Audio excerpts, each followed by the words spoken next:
Good afternoon. Phil Lindemann with your Krystal 93 News from Vail Summit Orthopedics and Neurosurgery.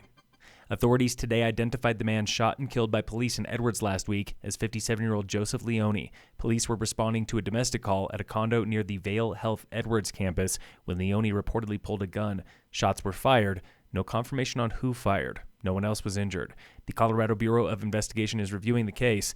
At least one officer involved in the shooting is on paid leave. A local man is out on bond after racking up 8 charges in Keystone last week, including felony assault and eluding. The man allegedly fled from sheriff's deputies in a car while drunk, leading them up and down U.S. Highway 6. They eventually boxed him in, and he refused to get out. He then fought with deputies, choking one, and was tased. He later fought with deputies again at the hospital. Parents are frustrated, confused, and upset after yesterday's bomb threat at Summit High, and many are showing love for teachers. On Facebook, Alejandra writes, "They too have children in our schools, and they took care of ours, not knowing what was going on." Amy writes, "My kids both said they felt safe the whole time. I'm very thankful for their teachers."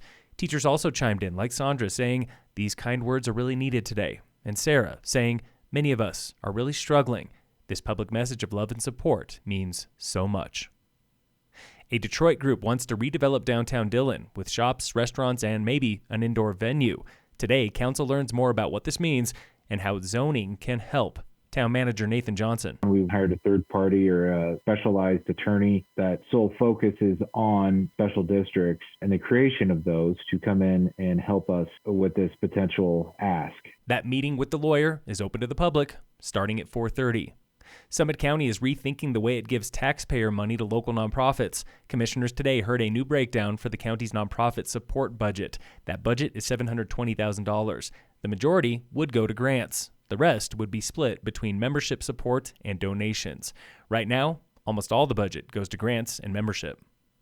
Governor Jared Polis is promising to slash your energy bill. Polis tells reporters he is pressuring state utility and energy commissions to reduce the energy cost burden.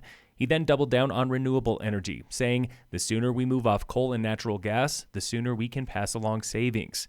Oil and gas producers claim Polis is partly to blame for rising costs. New state and federal policies are discouraging domestic oil and gas wells.